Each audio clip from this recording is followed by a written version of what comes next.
do you have the aspiration of being fair and balanced and objective and, doing work that is replicable by other journalists, that is relying on publicly available data, that cites its sources, that doesn't use unnamed sources, that doesn't come out and editorialize in the process of reporting a story? Is that an aspiration and a goal? We will always fail it because we all do have our own political agenda. Of course, we'll fail that. But at least with the aspiration in place, it's a guiding principle in the media that pushes us in the right direction. What we've seen in the last couple of years, particularly in 2020, was a totally new thing, which is to say, we reject that as a guiding principle. We think objectivity is fundamentally flawed. We don't want to practice it. We don't think it's useful. We think it's kind of racist. Like, that is a new moment. And that is not a moment I think that the general public can really relate to. Welcome to the Unspeakable Podcast. I'm your host, Meghan Daum. My guest is one of my very favorite people to talk with in the independent creator universe. She is Tara Henley. She's the host of the Lean Out podcast, and she also has a Substack, tarahenley.substack.com. Tara was here probably 3 years ago to talk about branching out. She was with the CBC up in Canada for many, many years as a producer until she decided to go out on her own and cover stories the way she wanted to cover them. And she's absolutely terrific. So I think you're going to like this interview. I will say that Tara is one of the guest speakers for our upcoming Unspeakeasy retreat in Woodstock, New York this October. It's October 21st through 24th. Carol Hooven, the evolutionary biologist, is the other guest speaker. It is going to be amazing. So if you like what you hear in this conversation and you want to have more of it in person with Tara and me and some other fantastic women, go to theunspeakeasy.com and check it out. Apply. You can join us. In the meantime, enjoy this conversation with Tara Henley. Tara Henley, welcome back to The Unspeakable. Thanks so much for having me, Meghan. So you came on the podcast almost 3 years ago now to talk about leaving the CBC, where you were a reporter for a very long time. Producer, where you worked for a very long time and starting your own independent platform, which has been spectacularly successful. And since then, we've had several private conversations about so many things. Everything from what it's like to forge your own path as a podcaster to some of the writing and thinking you've been doing in recent years about the sort of psychosocial state of human relations these days. An evergreen. Obviously, electoral politics is dominating a lot of the discussion these days, especially here in the States. But I guess I want to start by asking you, what do you find yourself thinking about the most these days? I think right now I've been thinking a lot about how do you maintain sanity in the environment that we are in right now? It is a volatile news environment. It's also very unpredictable this summer in particular. I mean, this is usually a slow news time for people, and it just wasn't at all. You had the assassination attempt on Donald Trump. You had Biden leaving and the Kamala fever happening. And all of a sudden, this summer is it's just not a slow news time anymore. And so I think that and the sort of heated political polarization that we're all experiencing, these real kind of pulls to extremes on all sides, I think anyone standing in the center of this maelstrom of news and opinion has to find ways to maintain sanity. And I think you were talking a while ago about just wanting to head to the woods. Oh, right. That fantasy of escaping to nature and doing something else for a while. I do think that those of us who are in this have to find ways to do that in small ways. And so that's something I've been thinking about a lot. I read a lot of memoirs. I cook food. I go for long walks with the dog, as I'm sure you do. I just really try to find ways to escape the sort of insanity of all of it, and then to come back with a little bit of a fresh perspective, which is harder and harder to find sometimes. I know. I mean, I just think about, 4 years ago, like it's it's hard not to compare this summer to the summer of 2020. Obviously, so much was different. It was the George Floyd period. There were lockdowns. There was COVID. There was peaceful and not so peaceful protesting going on. So we don't have quite that, but I don't know how you feel. It feels like we're just on maybe the brink of something similar to that. Like, do you feel like we're just sort of poised for something very bad to happen? Or do you feel like so much of this is just kind of taking place online and people are so tired of freaking out, like actually on the streets and 24 hours a day, that it's a little bit different? I go back and forth. I'm generally optimistic about the long term for all of us. I think this level of insanity is unsustainable and I don't think people like it. And so I think people will find a way to move to the next stage, whatever that stage looks like. But what does it look like in the interim is a difficult question to answer. There's been these sort of rolling moral panics that have been going on for years now. This state of emergency, we see it in the media, we see it in the culture, and it's pretty exhausting, and it's pretty counterproductive. And I do worry about that level of angst spilling out into the streets. I think that's a definite danger. And I think that we're also in this point with culture, which is so strange, where what's happening online and what's happening in the media is so disconnected from people's day-to-day lives, from people's concerns like the economy and housing and people's day-to-day reality. It just seems so disconnected. And that level of disconnect is also worrying, because at some point reality has to reassert itself. And I don't know what that looks like. On the other hand, I do, as you do, interview a lot of people and talk to a lot of people. And I do think people are amazing and that there's ways out of this. There's been worse moments in history before. Yes. Surely we can figure this out. Yeah. But yeah, I think I go back and forth. So how do you structure your day? I mean, you, like me, you pretty much work by yourself, for yourself. You've built an incredibly successful platform. Your interviews are so disciplined and efficient and so professional, and you also write on your Substack.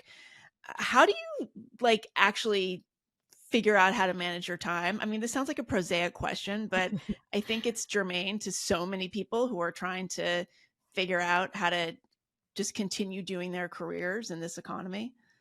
Yes, I think it's a really important question and one I definitely grapple with. I found that the earlier you get up in the morning, the better things go. Which is a struggle because I love sleep too. But I do find that if I get up early in the morning, that helps a lot. And that the kind of writing and thinking time in the morning before things get going is really important. I also think that taking breaks is super important, and I love having a dog for that, as you have to disconnect. And so often I think we get going at such a fever pitch, and then at a certain point it tips over into being counterproductive, and maybe we don't realize that point has been passed. But with a dog, you just have to take your butt out of the chair, get outside. Invariably people will talk to you whether you like it or not when you're out with your dog. You just have to interact and detach your brain a little bit. So I think that helps a lot too. I think in the first couple years of my Substack, I just worked all the time, Megan, like all the time. We've talked about this before. And in your 40s, that hustle is sometimes hard to sustain. And so I think we have to sort of be strategic and think about where you most want to put your energies and what best serves your audience. And also to understand that we just can't do everything. I'm not a media conglomerate. I would like to do a podcast every day. I don't have the resources to do that. So how can I use each day and then set it aside and go, okay, that's enough for today, because we really can't do everything. Yeah. And you do such a great job of talking to a wide range of guests, and you have avoided audience capture in a pretty admirable way, I think. But, we see this again and again. So you and I are in this, whatever you want to call it, heterodox space. I don't know. We started our podcasts and our platforms kind of I don't want to say in reaction, but maybe in response to a lot of the groupthink we were seeing in mainstream media, et cetera, et cetera. I think the audience knows about this. I don't think I'm alone in now sitting here and sort of looking at some of our colleagues and this landscape and thinking like, why are these people? They're just continuing to like hammer away at this stuff. Like, they're getting more and more extreme. They're having the same guests over and over again. They are playing to their audience. It's not that I necessarily disagree with them about everything, but it's getting a little boring. It feels very claustrophobic sometimes if you listen to this content.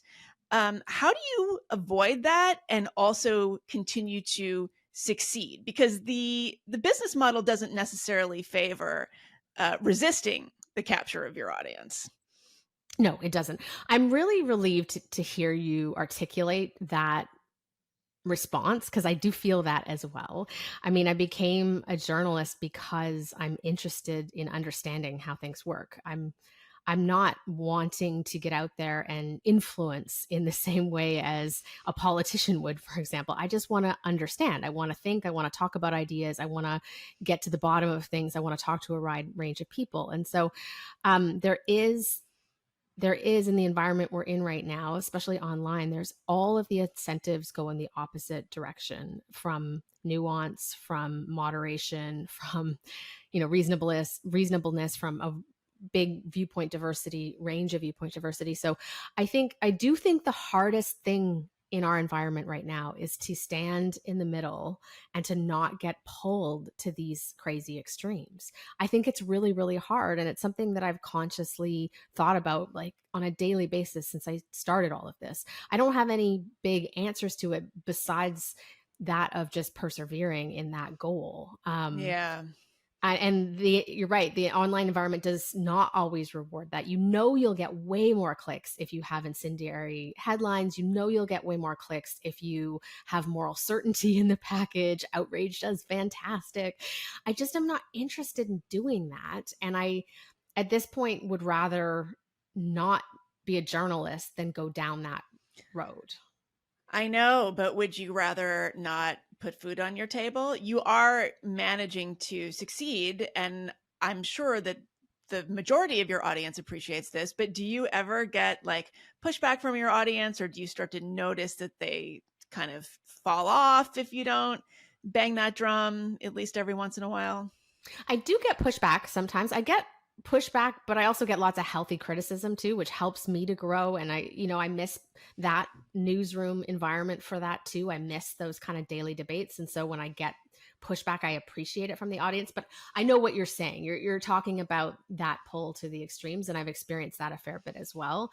And I do think that it's important to remember that's a small part of your audience. It's the very online part of your audience, and that I'm just not here to cater to that. I'm here to try to represent as many views as I can, to try to explore ideas to the best of my ability. I'm here to try to really complicate the dominant narratives, because life is super complicated, to provide some nuance. And it's just, yeah, I mean, I think the only answer to resisting it is just to resist it. But of course it exists. And that if you were to go down that other route, you could scale your organization a lot faster. Like, all of that is very true, for sure. Yeah. And I think one of the big issues for podcasters right now is how do you grow? How do you scale in this environment? How do you hire staff so that you're not working all the time? I mean, these are big questions to answer. And one easy answer is to go down the road that we've just been talking about. And the other harder thing is to build something from the ground up that is sustainable,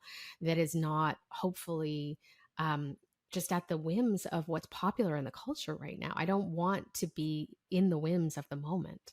I know. Well, I was talking with Michael Callahan, who has this wonderful podcast called Where Do We Go Next? And we were talking about the screaming thumbnail headlines. So you don't do your podcast on video. I am now moving The Unspeakable to video, as people can see if they happen to be watching this. I resisted for 4 years. But, as Sarah Hayter and I learned doing our podcast, so those thumbnails, which are like the thing you see on YouTube where it's an image, it's a still image, and often somebody's face is captured in a expression of shock or horror, and then like some gigantic font, you won't believe what happens next, or so and so owns so and so.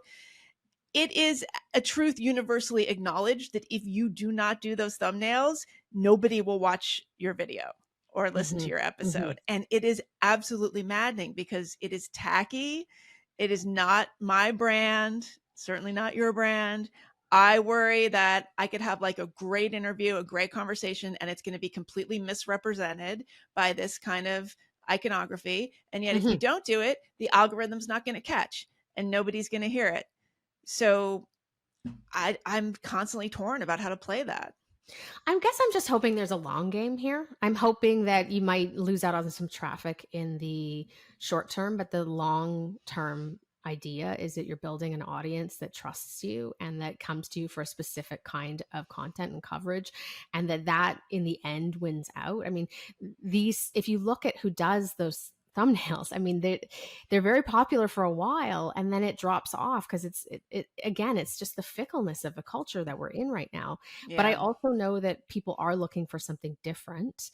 That's how I found your podcast, which is what helped me to go, in a different direction. So I have faith that these trends work out over time. I just think it's about riding it out in the short term. And also, as you say, making a living in the short term. It's Yeah. staying in the game for sure. Right. That's a good way to put it.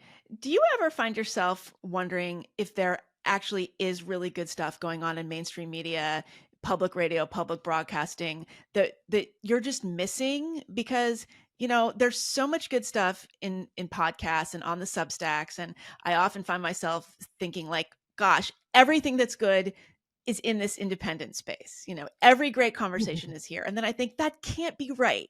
Like there has to be stuff happening on NPR somewhere or, someplace somewhere that's really, really good. And occasionally you do hear good stuff on like the New York Times Daily podcast, for instance, Yes. or, that is there. But how do you feel about like the degree to which we independent creators are giving the legacy media a fair shake? Have we written them off too much? I think we have sometimes. I actually make a point of checking the legacy media a lot. And I do have people from the legacy media on my podcast fairly Yeah. regularly because I like to show that there's still some really great work being done there. And there's some wonderful reporters who are doing really nuanced, interesting work. I'm thinking about Alec McGillis at ProPublica.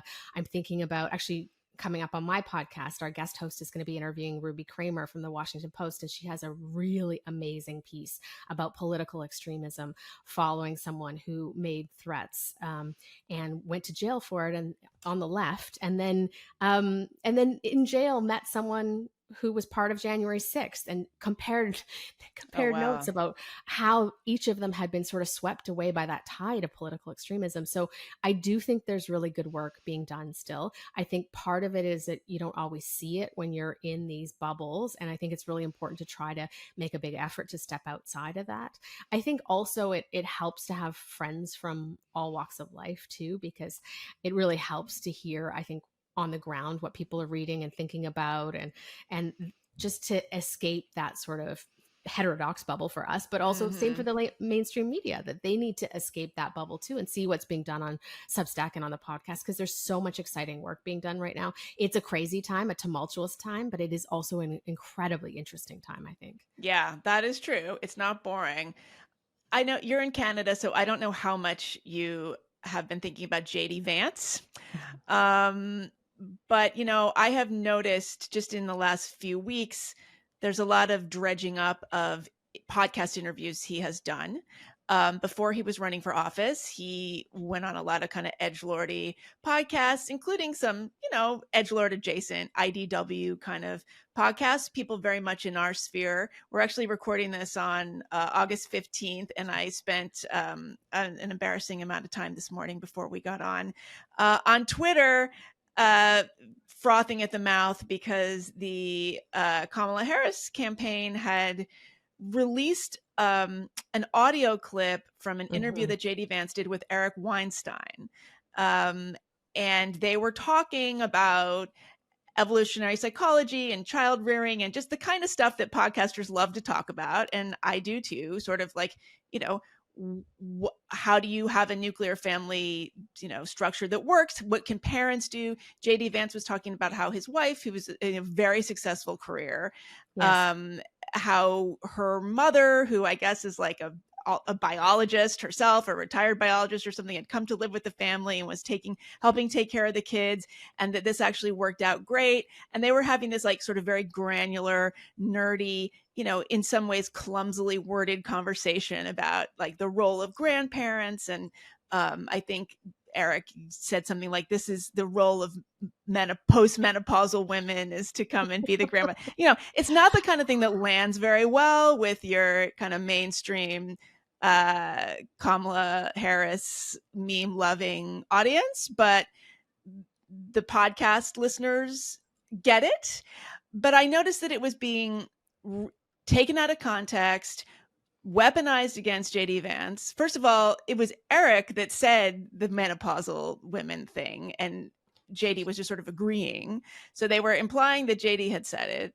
And at the same time, like, if you actually listen to it and think about it, there's nothing really offensive about it. It's they're stating something that is true, which is that it's great if you can have extended family come and help out with child rearing. I don't think that's a controversial statement, but somehow it has gotten twisted up into some kind of misogynist, red pill, right wing bro kind of outlook, and it's festering in part of our podcast space. So I don't know. I just sort of threw a lot of things out there, but I wonder if you have thoughts about this. Yes, I have lots of thoughts about all of this. JD Vance is a really interesting figure to me, and I've been covering him in the last couple of weeks because I think it's a very unusual choice for VP. And I think that there's a lot that goes into looking at him. So first of all, I did read his memoir when it came out, and I found it quite moving, and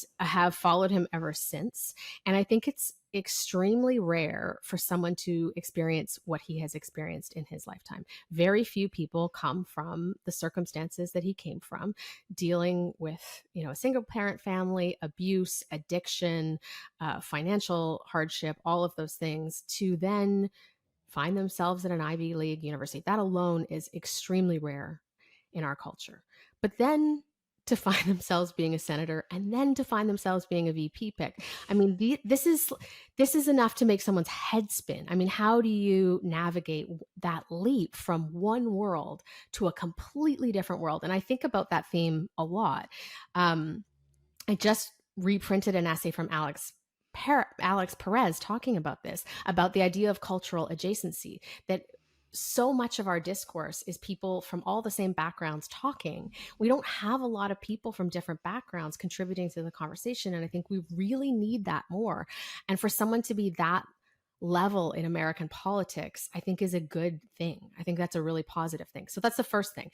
I also have a little bit of a more personal connection to JD Vance, in that there's a conservative politician in Canada named Jamil Javani, and he was an author and a radio host. And I used to book him when I was a radio producer. And then after I left the mainstream media, he came on my podcast several times and has since run for office and has been elected as a Conservative member of Parliament. Jamil Javani is very, very good friends with JD Vance and went to Yale together. And so I have so much respect for Jamil Javani that I am extending a little more grace to JD Vance, because I want to understand what's going on there, and I trust Jamil's judgment. I think the last thing I would think about with JD Vance as well is what you're seeing right now is a tug of war within the Republican Party. You have these old free market fundamentalists who are pro-free trade and against organized labor and all the things you might think of, like Reaganite country club Republicans. But you have this new wave in the Republican Party, which is epitomized by JD Vance, that is exploring this idea of working class conservatism. And a lot of the positions they take up are positions that are very familiar to me as someone on the left. They are anti-war. They are anti the US being the world's policeman. They are pro-organized labor. You saw the Teamsters president at the RNC recently. They are pro-working class dignity.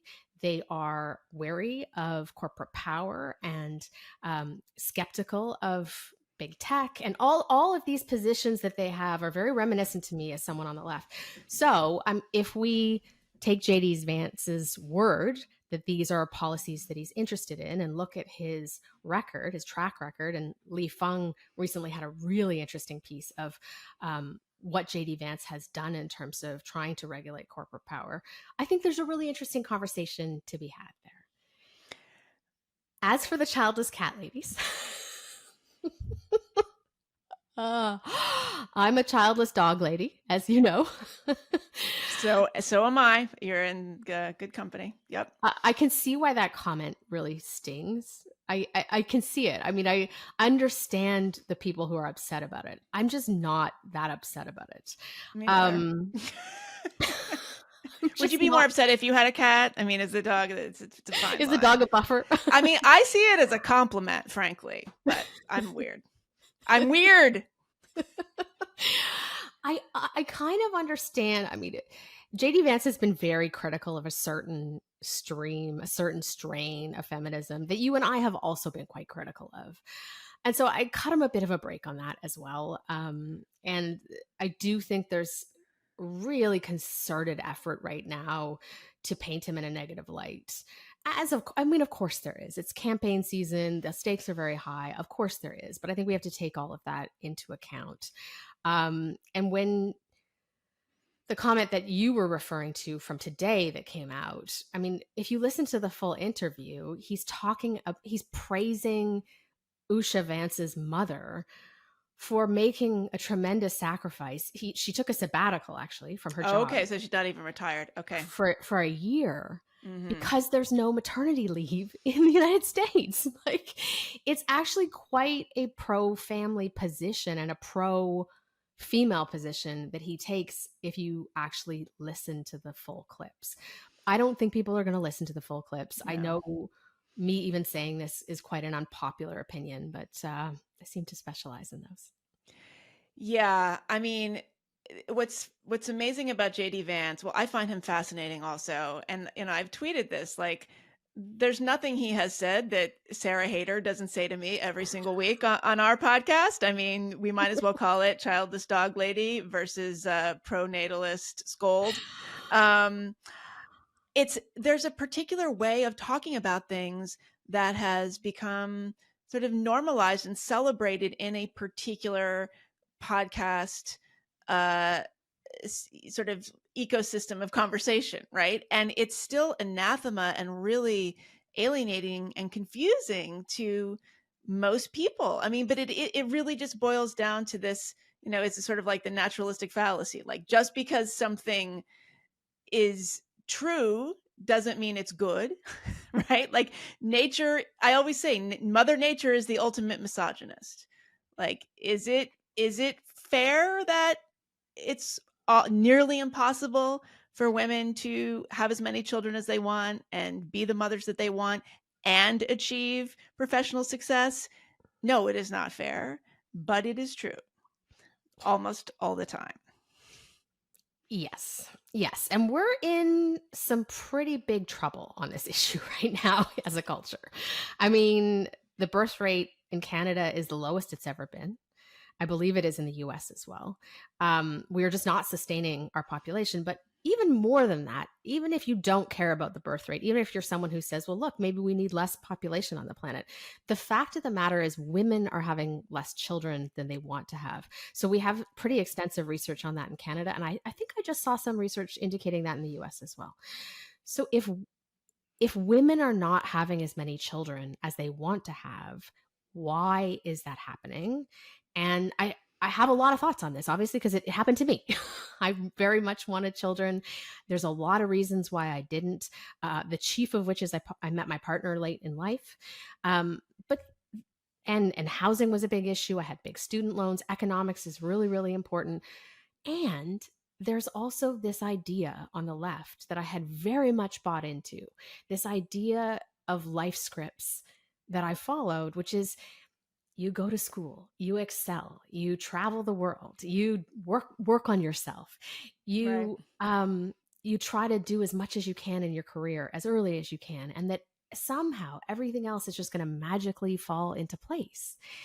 that is just not reality. The reality is, and I think Sarah Hayter said this on your podcast the other day, is it's just too many life events colliding in the same window of time, right? The early 30s, it's just too consequential. And there's a great documentary on all this called Childless World. I think it's Stephen J. Shaw. He came on my podcast to talk about it. Oh yeah, this guy, he's fascinating. Yep. Yes. He's had a really rough go of it because he went on Jordan Peterson's podcast. I mean, it's just the world we live in is crazy. But anyways, in that documentary, there was a statistic that if you don't have children by the time you are 30, your chances of ever having children are cut in half. By the time you are 30. Okay. This is a world statistic or in the West or North America? I believe it's world, but it's been a long time since I saw the documentary. So let's say maybe it's the West. I don't know. But anyways, the idea is if you're not on the path to having children by the time you're 30, the chances you will never have children are a lot higher, right? And what was I doing when I was 30? Like I was running around writing a column for a hip hop magazine. Like children was not anywhere on my radar ever.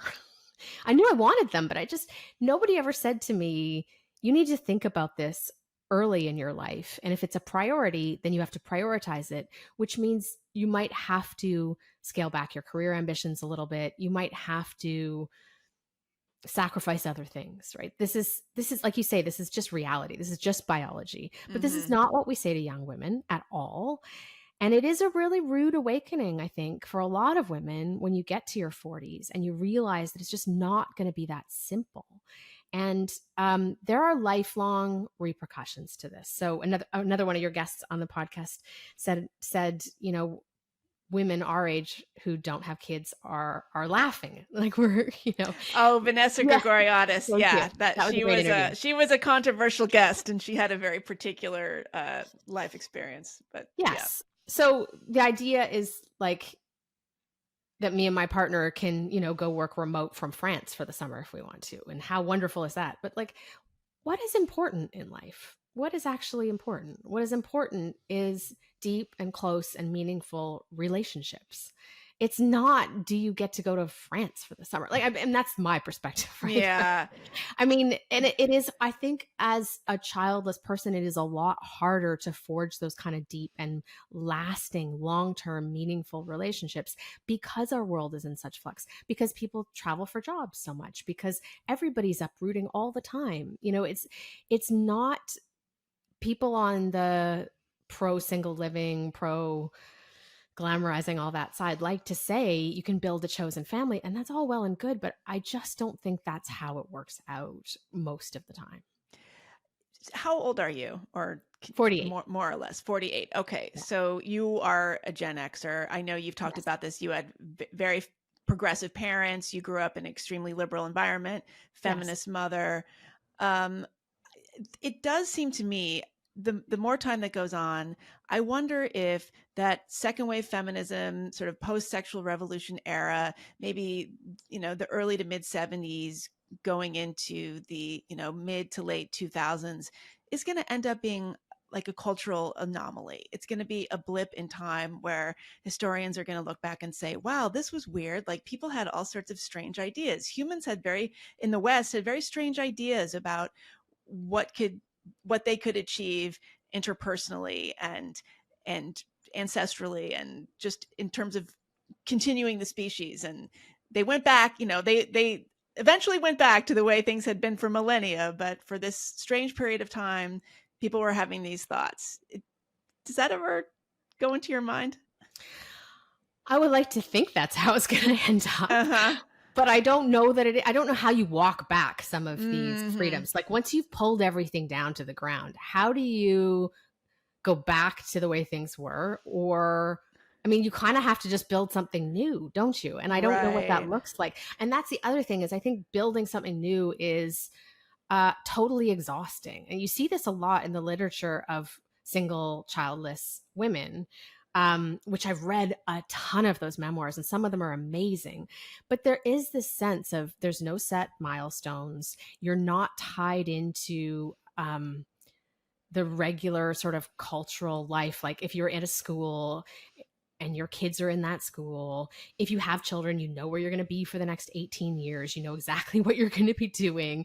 There's this constant churn of this holiday and that holiday and milestones and birthdays. And you don't have any of that. And it's hard to understand your role as an adult, understand the milestones for maturity without sending any of those signposts. And you can make those up, sure, but it's a lot to make up all the time. If you're a freelancer and you're not attached to a corporate life or a job or anything, like you're really free floating a lot of the time. And I'm just not convinced that it's super productive or healthy. And you raised the sort of counterculture. I very much grew up in that counterculture. My parents lived on several communes before I was born. As a child, I lived in a communal house that just celebrated its 50th anniversary a week or two ago. Still going strong. Okay. So success. So the upside of that is there was a lot of really bright, imaginative, idealistic, creative adults around me as a child. The downside is some very dysfunctional dumpster diver is bossing you around when you're two. Like there's a lot of wonderful people in that, and a lot of great ideas came out of it. But there was also a ton of dysfunction and a ton of chaos. And I don't think the counterculture is a very good place for children. I can say that firsthand. And I think that a lot of my more moderate or even what would probably be perceived as conservative views about social issues comes from being in that chaos of the progressive sphere for my early life. And just being a child looking around at it going, this is crazy. Like, this is crazy. I think about that a lot with the polyamory books that have all come out. I mean, what is it like to be a child in the middle of what is that like to be a teenager in the middle of all of that? Like, I just think it's so, at a certain level, so narcissistic and so self-indulgent, and that it really is a fundamental misunderstanding of us as human beings. This idea that what's going to make me personally happy is to go out there and pursue my own happiness, irrespective of cultural norms or other people's feelings or whatever. I just think it leads to misery for everyone. I think that it's a fundamental misreading of what we need as human beings, which is interdependence and some level of sacrifice, right? Like, it's actually not a bad thing to give up a little for the greater good. It actually makes you feel pretty good. Yeah, as long as you don't go overboard and, think that every single thing in the culture should be in the interests of incentivizing people to do a certain thing, right? Of course. Like it's hard. Yes, of course. I know you're not saying that. But yeah. some people say that. And we didn't live through the stifling era in the 50s and the early 60s. Like, so I don't have that cultural perspective. If I did, I probably would be further on that side of things, right? Right. Well, that's why the boomers were the way they were, because we all sort of shape our value system in opposition to something else. It's like getting back to this idea of being in your early 30s and not really thinking about the future or how you should be structuring things. I mean, it's so true, because any kind of messaging that would have said your fertility is limited, you need to think about this, it would have been coming from the conservative right, It would have been coming from sort of moral majority types, church ladies, kind of puritanical, Phyllis Schlafly types, The Rules. I mean, remember when that book, The Rules, came out, which I thought was so brilliant, actually. It was so funny. And we made fun of it, but it had a couple nuggets of insight. But I remember, and I'm not sure that if I could go back and do it all over again, I would have been able to see things differently or do anything differently, because I remember distinctly feeling like the more I achieved, the higher value I would be, and then the better partner I could find, or the more, I would have access to a wider pool of potential partners. Like, this idea of being a high value woman it never, ever occurred to me that that had to do with being young. And that is something that people now are talking about much more openly. I mean, I recently had a guest who talked all about this. She's around our age, but she's telling her daughter, who's in her early 20s, you are high value now because you are young and you need to think about it that way. However, when I was in my 20s, I felt like I wasn't going to meet anybody unless I got higher up in my career and therefore ended up in different kinds of professional settings and was able to go to certain parties, literally, and Mhm. meet certain kinds of people and travel, and just my world would open up and therefore make it easier for me to meet somebody if I achieved.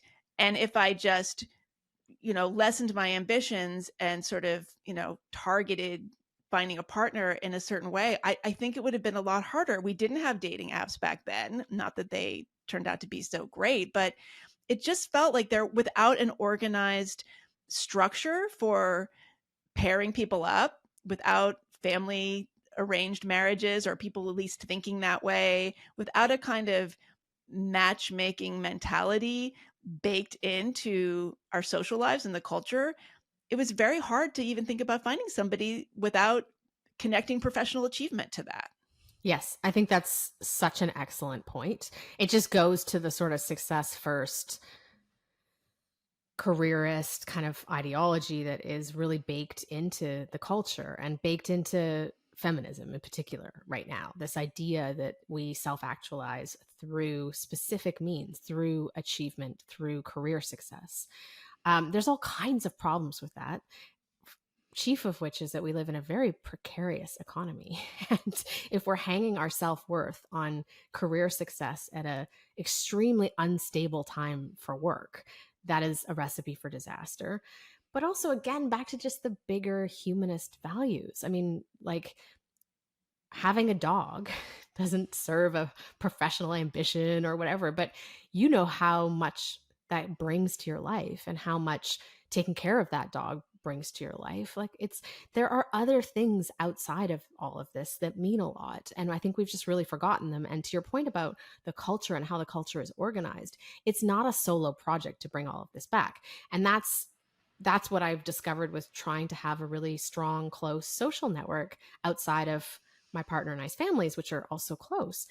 It's not a solo endeavor. We need the whole culture to be organized around the kind of give and take with friendships and closer relationships and community. And we need that to be a bigger picture. You can't do that on your own. Mm-hmm. How do you talk about it in a way that will make it palatable for people? Like, how do we have these conversations in a way that doesn't scare off the people who most need to hear them? Because conversations between JD Vance and Eric Weinstein obviously aren't going to do it at the moment as much as we might enjoy them. I don't know. I don't really know. All I can say is that I think um, that at a certain point, reality interferes, right? For me, it did as a staunch progressive. I was an activist as a teenager. At a certain point, you cannot deny reality. And there were certain parts of my worldview that just weren't working for me, and I had to change in that way.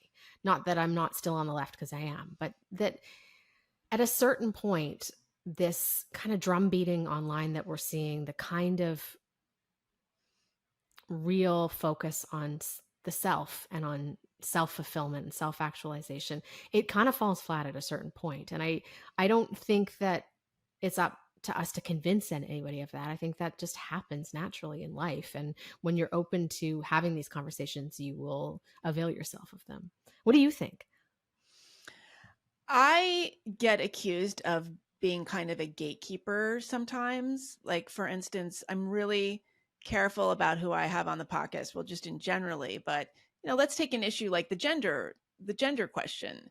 I have covered issues around transgender identities a lot on the podcast. I mean, that's one of the reasons I started the podcast, was because I wanted to have that conversation, as well as many, many others, not just that, Mhm. but in what I consider to be the right way. I wanted to have a very nuanced, respectful, informed, sober, non-hysterical dialogue with people about it.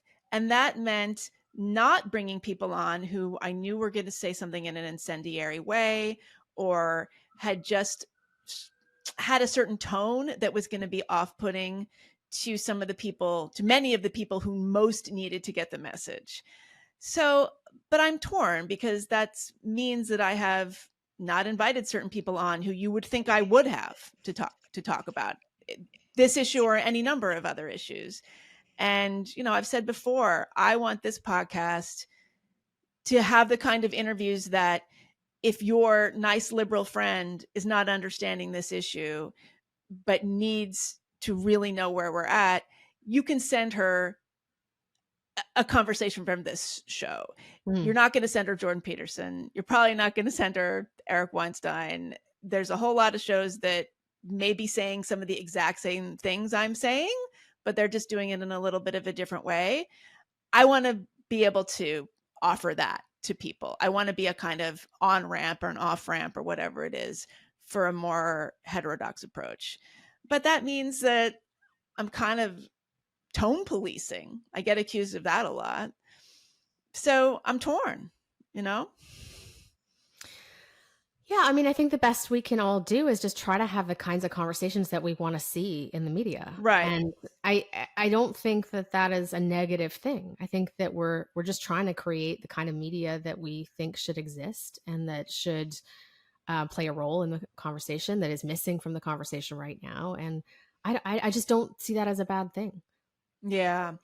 I want to talk about an essay that you wrote. So you contributed the Massey essay this year, and this is an annual essay on the state of the media that is a partnership with the Literary Review of Canada and Massey College. I really love this piece, and I thought it was really struck because you open it by talking about a segment from the public radio show On the Media, yes, that took place right after the 2016 election. It was a dialogue between Brooke Gladstone and Bob Garfield, who were the hosts of On the Media, which is a show I really loved for a very long time, and their executive producer, Katya Rogers. And they just sit down and basically record, I guess it's kind of an editorial meeting or just a conversation. It was like the morning after the election or something. It was like immediately after, about how they're going to cover this. And Bob Garfield is like hysterical. I mean, I remember this, like, just, this is the end of democracy. We have to double down. Our journalistic role now is to be not even activists, but warriors. And Brooke is like, okay, 49% of the country did not, basically half the country did not vote for him. Like, half the country voted for Trump and the other half did not. Mm-hmm. And what's amazing is that I actually used this conversation when I was teaching a class. I brought in it. Yeah, it's an extraordinary bit of audio. Isn't it? I was teaching at the University of Iowa. I was a visiting professor that semester, and it was a really tough time to be teaching. Like, the students were out of their minds. Like, we were in Iowa, we were in a red state. They felt very threatened by what had happened and could barely focus. And I remember sitting down in the classroom and I played this and I made them sit there and listen.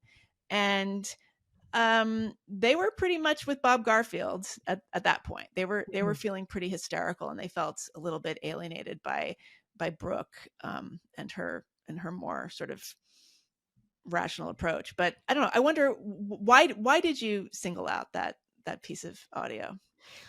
For a bunch of reasons. I think that was a real turning point. That was a really big show. They had a lot of listeners, and I used to really love that show as well. And so I think it took what was kind of bubbling up in the culture to that point and really sent it like far reaching throughout the culture because of their big audience. And so I thought it was a real turning point, but it was also really interesting to me because as upset as Bob Garfield was about Trump, he also asked a really important question. Like, what is our role in the media? Should we be out there trying to influence public opinion, or should we just be covering, in their case, the media as journalists doing their jobs? And he said, I'm not sure that we can do exactly both at the same time. And Brooke said, I think we can do both at the same time. And I think that was a big moment. I think that was a really pivotal moment in the media. And it was, as you say, it's really good audio, but also you know that everyone in the media is listening as well. It was such an influential show. And so the reach of it was huge. And you really saw in the media this being kind of hashed out in public. There's a really famous op-ed in the New York Times by Jim Ruttenberg about how Trump is testing the norms of objectivity. Another really famous one in the Columbia Journalism Review. And the elite media really came down on the side of, this is an exceptional circumstance. This is an emergency. We need to throw out the norms and practices. As Jim Ruttenberg put it, the playbook we've been using in journalism for the last 100 years or so, and be truth tellers, whatever that means. But I think it really backfires. I'm no fan of Trump myself, but I think it really backfired. I don't think the public wants us to be activists. Certainly there's a lot of data indicating that they do not. And I don't think you can trust people who have a political agenda to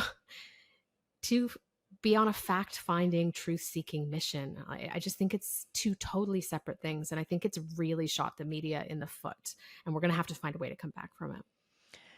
Do you think there's anybody out there who truly does not have a political agenda, though? I mean, the New York Times, the Washington Post, the Wall Street Journal, NPR, what are we talking about?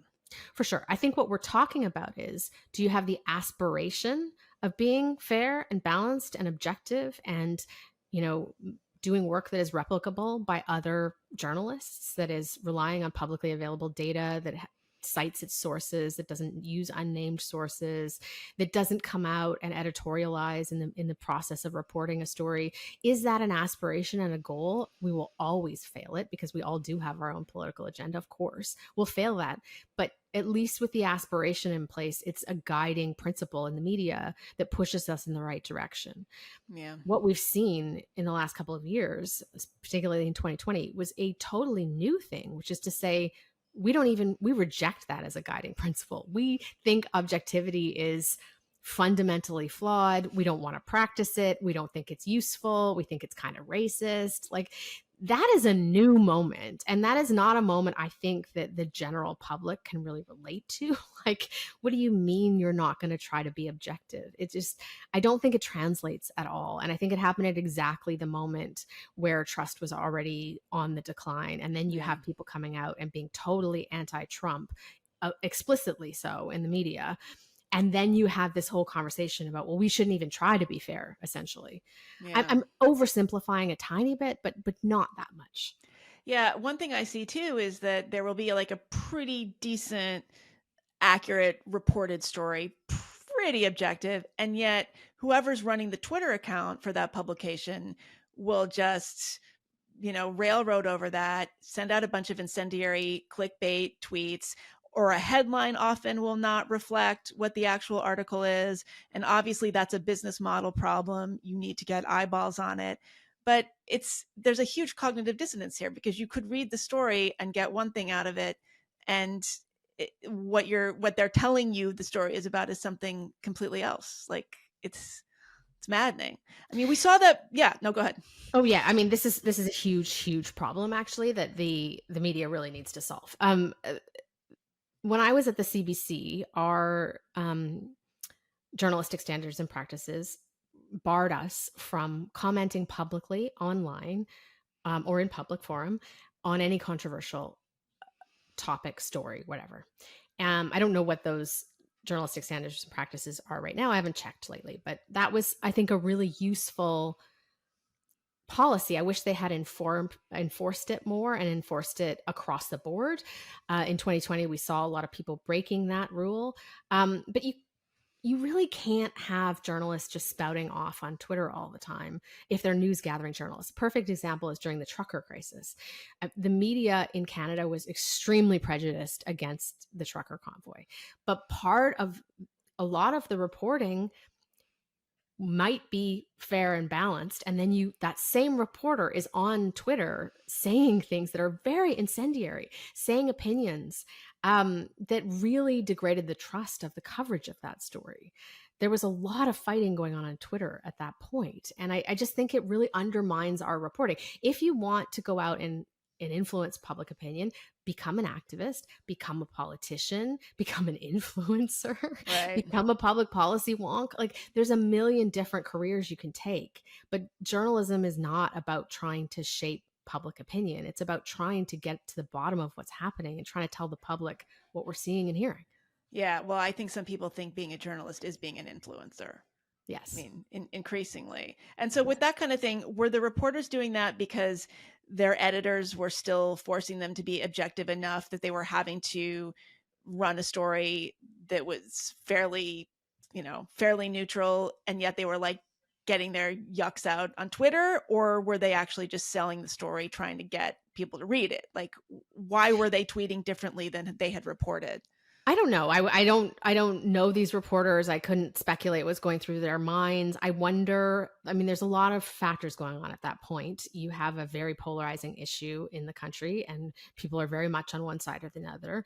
You also have a pretty chaotic scene in downtown Ottawa. You have the honking, you have the crowds, there's a lot going on that could cause someone who is reporting on that to be quite frustrated. There was also, I think, fear from the press corps because there was this idea that it was extremely dangerous in Ottawa. I don't know whether that was accurate or not because I wasn't in Ottawa, but I suspect it was not super accurate. But I think there was a really big fear. And what I think was happening is I think that the frustration with the media that exists in our public and is spilling over was happening on the street. I think people were being heckled on the street for sure. And that's not a nice experience. Nobody wants to go through that. And really, I don't think anyone should have to go through that. So there's a lot of things all kind of tied up in that. But the social media certainly didn't help. Yeah. So what do you think about the memification of Kamala, the girl boss? I thought we were past that. I thought we were post girl boss, and oh my gosh, now we're back. I just think again that there's this massive disconnect between reality and online life. I don't know why I'm supposed to think that Kamala Harris is this visionary when until 3 weeks ago, she was an extraordinarily weak candidate and has proved herself to be a weak candidate in the past. I don't know what she stands for. I don't know what public policies she's interested in. I don't know, besides the fact that she campaigned pretty hard on the abortion issue in the months leading up to all of this. I don't know what she's going to do for people who are paying astronomical rents and trying to get by on precarious work. And like, I just don't understand how people on the left can think that she is an inspiring candidate in any way, shape, or form. And I also, I mean, I guess compared to Joe Biden, Joe Biden, the fact that it took that long for him to pull out of the race is astonishing to me. Yeah. The fact that you really couldn't say for a while. I mean, we did, but you couldn't say in polite company, this is a very frail elderly person who it's kind of unkind to go through the motions of this. Yeah, it's elder abuse, really. Yeah. So I think the whole meme thing is just a massive distraction. I think it's ridiculous. I think it's nonsense. And I don't think it's going to help in the long term. I do think there's a big energy right now. And I don't know. Tell me what you think. I'm worried that we're sort of in a honeymoon phase with her. I mean, the polling is pretty remarkable. She does seem to be surging ahead, but yeah, I mean, it just never fails to amaze me how easily seduced people are by this kind of thing. I very rarely go on Facebook because, like I say, it's always seems to be sad animal stories or obituaries. It's like it's nothing ever good comes from going on there. But, I dipped in recently and I just couldn't believe like a lot of older, sort of, my age or a little bit older people who are professionals. Many of them are journalists. Many of them are authors, people in the media, highly educated, just absolutely falling all over themselves over Kamala the way they did about Obama back in the day, frankly. Mm-hmm. Like, yes, I'm so relieved. It's a game changer. Let's do this. I mean, these are adults who should know better. And I guess the terror that they have manufactured in themselves, I'll just put it that way, over Trump is such that any port in the storm can be kind of commodified into some sort of mythological hero. And if it's a woman of color, all the better. But it's pretty dispiriting, frankly. It is. And it's also, it just feels very unreal. I just wonder if people, do they really think that? I mean, do Yeah, you they're actually think trying that? pretty hard. Yeah. It feels like they're trying to talk themselves into like being in a relationship that they don't actually feel that excited about. You know what I mean? Yes, I Like, do. this guy will do. Yeah, I could get it if I squint. Like, oh, this guy's not that cute, but if I squint, maybe I can find him attractive, you know? And you think, I mean, Obama was a exceptional candidate, I think. Yeah. I was Yeah. very, very excited about Obama. He So was was I. super smart and super interesting. And I found that kind of felt that once in a lifetime feeling of this is a leader that is actually going to change things. That's not how it worked out. Right. And maybe if you have been through that once already or a couple times, you're a little bit more wary of it. But as you say, these are adult people. These are not the super youngsters. Yeah, they've been through it. Yeah, I don't know. But it feels extremely disconnected from reality. And I think that's what I struggle with most. Coming back to like your very first question, that is what I struggle with most in the environment we're in right now, is that total cognitive dissonance of people saying things that are just so obviously false and kind of crazy. And how do you continue to stay sane and be a sane person in the middle of all that and just try to inject some sanity into the conversation? I don't know. It's a it's an ongoing project. I don't Isn't it? know. Well, speaking of that, before I let you go, I'm delighted to say that you are going to be a guest speaker at the Unspeakeasy, our Unspeakeasy retreat. So this is, listeners know, this is the home of the free speech vacation, or the sanity spa vacation, I like to say. So we get women together, and go out to a beautiful place and talk about all these things for several days, totally off the record, no social media. And I know you joined us for one of our very, very first Unspeakeasy retreats in Vermont. That was 2 years ago, if you can believe it. I know. And you gave an absolutely wonderful presentation about many of the things that we've covered today, but you had a really kind of very thought through sort of narrative approach to looking at the way these different social and economic factors kind of conspire with social forces and affect our personal lives. I guess I'm curious, what do you want to talk about this time? I make a discussion schedule based on what participants are interested in, and going to be thinking about that. But what's on your mind? What do you feel like you can't maybe talk about with some of your friends, or your friends who are in book clubs and feel like they have to keep their mouths shut? What would they love to be able to talk about freely with other women? I'm just kidding. JD Vance? Maybe kidding, we should invite him. We do have male guest speakers if he's available. I could talk about JD Vance all day, but we'll save that. No, I think one of the things that I'm planning a fall series right now for Lean Out, and one of the things we're focusing on is the crisis in men, and I think this is a really big moment for that. There's just so many issues that young men are going through. There's decreased educational achievement. There are high suicide rates, high opioid deaths rates, lack of employment, but there's also this really widening gap between young men and young women in terms of the political affiliation. You're seeing the men moving more to the right, young men, and young women moving way more to the left. And it's creating all kinds of problems between men and women. And, we have a sex recession right now. Yeah, really. Lysistrata has actually occurred. Yes. Sex strike. I don't know if I'll talk about that at the retreat, but that is something that's very much on my mind right now, is how do we address this, and how do we start thinking as men and women about each other as human beings who all have suffering, but also all have great gifts to contribute, and how do we kind of come together again? And speaking of coming together, I will say about the retreats is that when I came to that retreat a couple of years ago, I was feeling quite alone. The climate in Canada has very much changed since then, but I was feeling very isolated, and there was a lot that I just couldn't get out. And it was amazing to sit in a room full of women and just speak and speak freely and get feedback. And some of those women have become lifelong friends. And so it's a really special experience.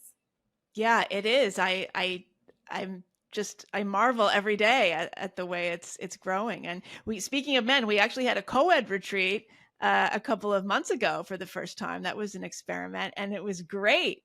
Men were just absolutely lovely, and I actually had to get them to talk more. They were kind of reserved. I think they were afraid of being mansplainers. So it was the first time in my life I was like, men, talk more, interrupt. Feel free to interrupt. Yeah, but no, the woman thing is huge. And then people often say, like, why does it have to be all women? And people have heard a lot of my reasons for that. But I think the fact that we all have this baseline commonality makes the viewpoint diversity all that more possible. Like it is a range of experiences. You saw this. I mean, certainly a range of ages. We have women from their 20s up into their 80s, all walks of life, from high level executives to stay at home moms, trades people, small town librarians, everybody.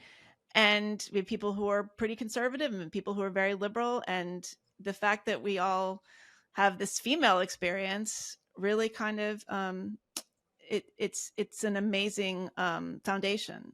So I never thought I would start a women's community. It's kind of hilarious, but yeah. And they have formed their own little Unspeakeasy local meetup. So it's great. Well, I can't wait to talk about all of this. And yeah, the JD Vance thing is fascinating. Maybe if for some reason he doesn't become vice president, maybe he can be a speaker at our next co-ed retreat.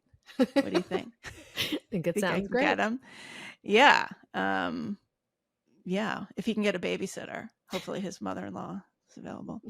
All right. Well, Tara, I'm such a fan of yours. I just admire the work you do and the way you do it. You are so disciplined and rigorous, and just your approach is inspiring and refreshing. So thank you for doing it. And thanks for talking with me. Thanks, thanks, Megan. I always love getting to speak with you as well, and I love your podcast. I listen all the time, so it's a huge honor to get to come on. Well, we'll do it again soon.